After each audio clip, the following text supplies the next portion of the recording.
Hey there, Isaac here with the 5 Diamond Group at eXp Realty. And in this video, we're going to cover pre-foreclosures and foreclosures. Why? Well, a lot of my clients have been asking what the difference is, why they can't go see a pre-foreclosure, how do they get this foreclosure, because they're on Zillow. And on Zillow right now, at time of the shooting this video, there was over 850 listings here in Las Vegas, Nevada. A lot of them are very appealing because they're under market value. And so they're wondering how they can get more home for less. And of course, who wouldn't want that?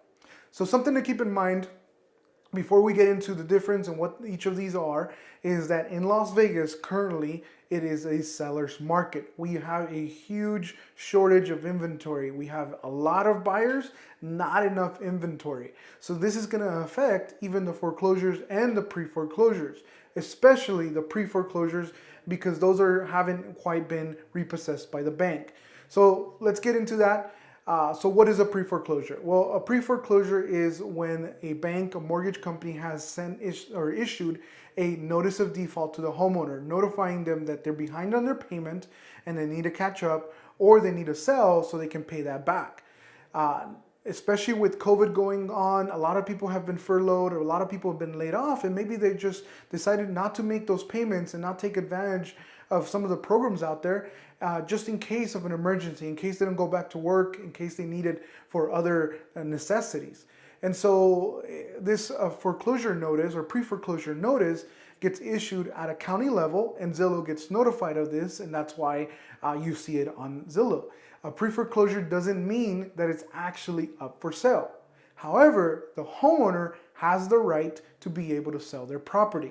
Now keep in mind that a lot of these homeowners, 50% or more of them, have 50% or more equity. So they're probably going to want to maximize their net profits on the sale of the home.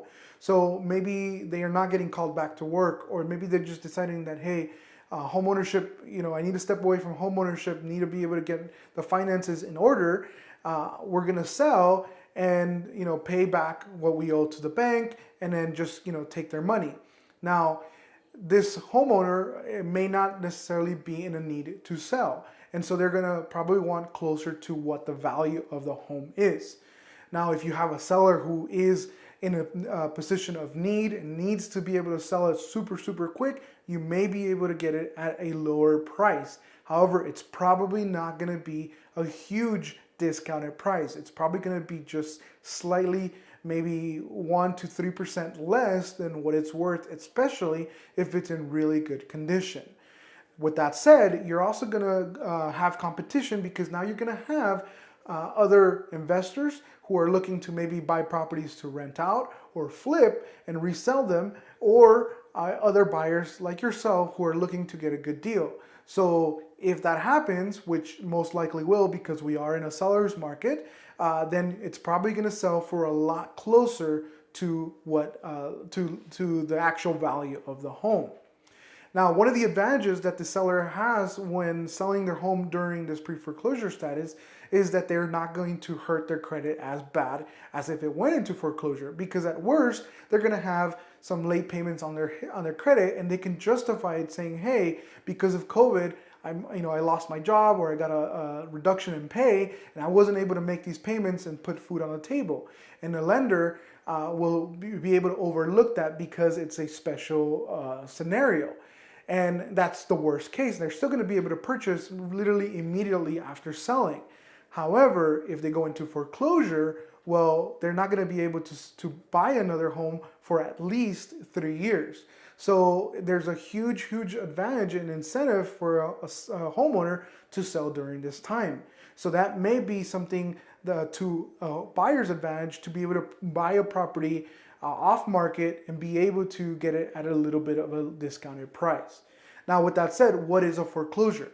Well, when this notice of default during this pre-foreclosure status gets issued and the homeowner doesn't make arrangements with the bank, doesn't sell the property, doesn't pay this debt back, then they repossess the property. And now it goes into maybe an auction, or the bank just puts it on as a foreclosure sale. What this means to the buyer is that there's going to be some other additional costs that they will have to assume. For example, any liens, any back taxes, maybe some HOA dues, or even fines. All these are going to be something that the buyer is going to assume. Also, repairs to the property. The bank isn't going to make any repairs. They're not going to worry too much about those logistics. They're going to say, this is the house we have. This is the condition it's in. Take it or leave it. One of the other things that you have to keep in mind when purchasing a foreclosure is the time that it takes. It could take months. It could even take upwards of a year for you to be able to close on this home. And even though you submitted an offer, got it accepted at a contract or at a price, it doesn't mean that is the final price. The bank can come back and say, well, we reviewed our balance sheet, we reviewed our cost of holding this property.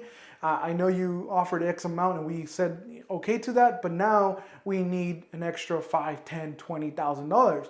So that's something that you're going to have to be prepared for and kind of know that, hey, you may need to walk away from this because then it's not worth it. Also, if there's major repairs, that's going to eat up maybe some of your savings or money that you had put away for that. And so that's all the things that you're going to have to keep in mind. But just as a pre-foreclosure, there's going to be competition. A lot of these banks are going to opt for cash offers. So if there's a cash investor, they may even offer less than you, but there's no loan contingencies, there's no appraisal contingencies. They're going to, probably just opt to go with the cash buyer. Or another buyer like yourself is also in the same position, and the bank may put you guys against each other to drive up the price and see who pays the most amount of money. At the end of the day, the bank wants to recuperate their entire debt that they have on the property and maybe possibly make a profit. The banks are in the business of making money. So that's something to really keep in mind, be prepared for, because it could come as a surprise if you're not ready for this. So to finalize this video, just keep in mind that if you can be patient, be persistent, you may be able to get a really good deal. However, there are some downfalls to it because there may be some hidden costs. It may take a lot longer than you would want, especially if you're renting and you need to move out super quick. Maybe it might not be the best route to go with. If you are looking to buy and you are considering a foreclosure, a pre-foreclosure, let's sit down, let's talk, let's go over your options. If this is the route that you should take, absolutely, let's help you get there. If you are a seller and you are maybe have been issued a notice of default and you're thinking about selling, well, there's a lot of buyers out there that are looking to purchase your home. And so maybe we need to talk about a traditional sale so you can be able to pay that back. And so either way, we are here to help you. We are here to provide you the information that you need for you to make a well-educated decision, because after all, this is going to affect you not for a few months, not for a few years, but it potentially could be 30 years of you paying that mortgage. So if you have any questions, shoot me a DM, email me, you can even fax me if you want. We have all the social media outlets. And my phone number is down below, so you can always reach me with any questions. Myself or my team will get back to you as soon as we can.